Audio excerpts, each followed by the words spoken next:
Testimonya na buhay andyan, no? At nandito ngayon live sa Bitag Live din. Sa akin, marami ang mga nagtatanong pa rin. At gusto nilang linawin kung nga ba'y ito'y drawing lang o baka naman binayaran ka ni Karay o baka may kuntsabahan kayong dalawa. Ano ba talagang totoo? Para doon sa mga nagtatanong, at hindi ito, ako naman naniniwala sa sinabi mo. Kasi nakita ko naman talaga na dumating ka rito, naka-wheelchair, nangangamoy pa nga yung paa mo noon eh. Opo. So, paano mo sagutin yung tanong ng iba na baka drawing lang ninyo dalawa ni Karay? Ikaw ay parang indirect endorser. Pero palagay ko, Mr. Tolpo, di ito madadala ng ating drawing eh. Kasi talagang puputulan ito noon eh. Eh ngayon eh, kahit ipapakita ko po sa inyo, eh talagang wala, manipis na. Patingin nga ng... Magaling na magaling. Magaling na po siya. Ito, liit na nga oh. Wala na. Wala na po siya. Ito na lang, pag natanggal po itong Teklat na lang. o piklat, yan.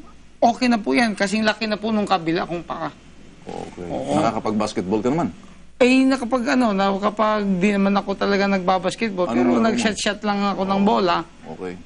Pero nakakagawa na po ako ng nakakalakad na ako ng maayos. Hindi ba masakit pag Ay, hindi po. Pero ang blood sugar mo, kumusta nga pala? Diabetic ka, hindi ba? Opo, nung nag-check po ako kanina, kasi meron po akong glucometer, 97. Ano yun? Normal? Yung, nasa normal range po yon. Dati, anong blood sugar mo noon? 500 plus. Laki. Dati. Nag-i-insulin pa. Oo, kaya tuloy-tuloy yung pagbulok niya yung aking paa. Ilang taong ka na nag-i-insulin, Mr. Tumakas? Nasa mga dalawang taon. Dalawang Tapos, taon. Ilang beses sa isang araw? 2 beses, umaga at saka gabi. Saan ka pag nag-i-insulin, saan parte ng katawan? Ato, dito po sa tiyan, dito po sa, May mga lakra ba dyan pag nakikita sa braso? Opo. Nakikita ba? Opo. Patingin nga. Kasi tingnan ko lang. Ito yung mga yan Sige eh. nga, pag-close. Yan ang mga dinadaanan. Tusok. Puro tusok yan eh. Tapos dito po, Patingin nga. dito. Tapos at saka dito sa hita. Sa loob ng 2 taon, nag-i-insulin ka ng Oo. ganyan. Tapos nung bago, Hindi ka ba bumalik sa doktor mo para sabihin, hindi na ako nag-i-insulin. Ito na, nag-i-herbal lang ako. ay yung may isang doktor po na binalikan ko po, na nakapagbigay nga po sa akin ng medical certificate. O, anong sinabi sa'yo? Sabi niya parang Himalayan ah. Kasi ang talaga, Saan? Anong doktor to? Saan? Sa Manila? Sa doon pa probinsya? sa probinsya, nung umuwi po ako, binalikan ko po siya. Yun talagang unang nakakita ng aking sugat. Siya talagang unang gumamot sa akin. Okay. Tatanong ko naman sa iyo, Kare, medyo, ito diretsahan tayo. Sabi mo sa akin, may mga doktor na pumupunta sa iyo, pero ayaw nila magpakita. Ano bang pakay nila? Ba't sila pumupunta sa iyo? Para magpagamot. Manyari po. Magpagamot ang doktor? Opo. Marami na po tayong paralyzed na napalakad. Marami na rin tayong diabetic na paralyzed dahil sa sa stroke. Opo. Tapos gumaling? Opo, nakakalakad na po ngayon. At sa ngayon, nakakakain na sila ng mga lechon nang wala pong maintenance. Sapagkat kung ako lang po ang magsasabi na mainam yung aking ano to, mga doktor to? Opo. Iba't ibang klase po ng doktor. bakit Pero ayaw nilang lumabas sapagkat siyempre, nga naman po, 10 taon silang nag-aral, parang matatalo sila ng grade 3. Kaya sabi ko, alam problema, sapagkat ako naman, maliban doon sa hamunan natin, ala naman akong balak na mag-advertisement sa iba't ibang tama, sapat na sa akin yung yung mabuhay at kumain ng 3 beses at makatulong sa gaya ni Mr. Tumakas. Kaya nung mabalitaan ko na dengue, sabi ko... Na dengue, Hindi nagkabulutong sa herbal hindi ninyo? Po. Okay. Sapagkat nung kunin siya lang ang na-dengue na hindi nilagnat at hindi lumabas ang dugo sa ilong. Sa taas po ng immune system. Bakit daw? Ano sinabi ng doktor? Ba't wala kang mga sintomas ng lagnat at labas? Mga ganun. Ang pagkasabi po sa akin ng doktor, kaya daw ako hindi nilagnat dahil napakalakas daw yung aking immune system. Pero yung... Doktor ang nagsabi sa inyo? Doktor, oo. Ngayon, pero yung sintomas na, yung may lumabas na dugo sa katawan ko, para siyang mga pantal-pantal, sintomas na lang din gayon. Sabi niya. Bumaba yung yung platelets mo. Bumaba yung platelets ko. Alam niyo po, yung platelets ko, bumaba. Nagtataka nga sila. Sabi nga ng ibang, yung kaibigan ko ring na isang herbal, sabi, buti di ka namatay. Kasi ang platelets ko po, umabot ng 4 na lang. Ano yun? Di ba nagbahala yung mga doktor nung makita yun?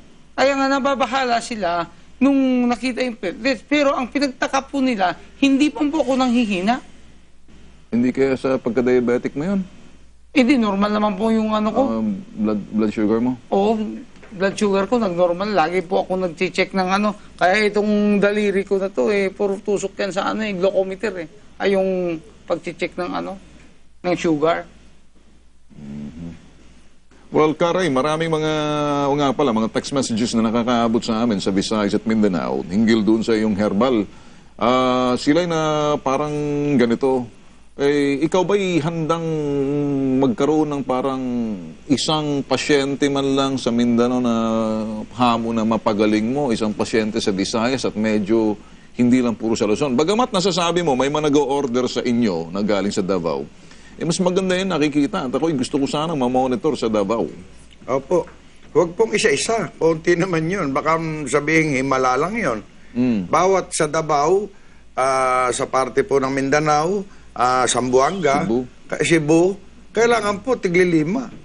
So, ganito mga kaibigan, kami ho'y maggagawa ng medyo program within this month na mananawagan ho kami kasi maglalakbay ho ang bitag. So, isa ho dyan sa aking panawagan na kung kayo'y diabetic na medyo malala, yung nag-i-insulin, lapit ho kayo sa akin. Wag kay Herrera. Sa akin. Kasi idodokumento ko.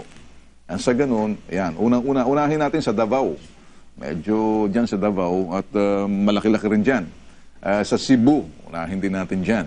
So, mga 5 na medyo siguro... Yung grabe, yung po nag-i-insulin at yung mga puputulan na paahanapin natin. Kung simple lang po na diabetes, sinat lang po yun. Napakadali lang pagalingin. Yung grabe. Sige. Pero ikaw, lilipad ka kasama ko kung Opo. At yun po, nakita nyo naman. Idodokumento namin lahat to. Opo. At gaya na sinabi ko sa inyo nung una, pagka sa 10 o yung tetestingin natin sa Visayas, Mindanao, hindi natin napagaling, maiiwan na ako ron. Okay, sige. Okay, anyway, isang tanong ba, Mr. Herrera, dahil marami rin nag-text na, mo kung nakakaabot sa inyo mga text message. Mananawagan sa lahat na mga gumamit ng herbal ni Ray Herrera na medyo parang walang dating sa inyo, lapit kayo sa amin. Kasi i-record namin yung mga medyo hindi puro lahat gumaling. At syempre, ilan man dyan, mag-text kayo sa amin diretso, pumunta kayo sa tanggapan ng UNTV, hanapin nyo si Ben Tulfo, dito lang ako. Kung kayo'y hindi, sabihin natin, kontento at hindi believe sa herbal, ganun din. May masasabing hindi maganda o maganda, sige, tatanggapin namin. Pero yung mga medyo may kunting reklamo, para makaabot dun, di ba dapat ganun? Opo, gaya nung nagreklamo. Ngayon, ala na reklamo. Paano? Nasumunod siya sa procedure na i-stop lahat yung kanyang maintenance. Maganda na pakiramdam niya ngayon. Ang hamunan ho namin ni Ray Herrera, kami ho'y nakatutok at hindi ho ako, kumbaga, anuman ang bisa at galing ng sinasabing herbal na yan, kami nag-oobserba lang at tinitingnan ho namin lahat yung mga kaganapan. Pero pag meron ho kami nakikita mga bagay, tulad nitong balita ho kay Mr. Tumakas at ng balita ho yan kumalat na nakaabot ho agad sa akin, agad ho ako kinumpirma namin kung totoo, sinasabi ni Mr. Tumakas hindi raw bulutong sa ang balita ho kasi, sa kakainom daw ng herbal ni Ray Herrera, si Mr. Tumakas nagkabulutong. Yun daw yung, yun ang baka hindi mo alam, yun mga kumalat. Ganun po ba? Oo. Ngayon, maganda siguro, linawin mo na sa kanila, magsalita ka na bago tayo magwakas. Doon sa mga nakarating sa kanila yung ganung balita, hindi po totoo yun. Yun lang po, nagkaroon lang po ako ng pantal-pantal dahil siguro, sabi ng doktor ay dengue. Sabi niya, kaya lang, hindi sila masyadong naniniwala doon sa dengue, bagamat sinabi nila dahil wala nga daw po kong lagnat. Pero sa lakas ng immune system ko at naniniwala ko doon sa herbal na iniinom ko, yun ang nakakatulong sa akin para ako ay hindi talagang bumagsak. Dahil yung platelets ko umabot na po ng 4. Ang normal kasi noon is 150 to 450. Ngayon sa akin 4. Pero parang wala naman akong nararamdaman. Na-aware lang ako dahil may lumalabas na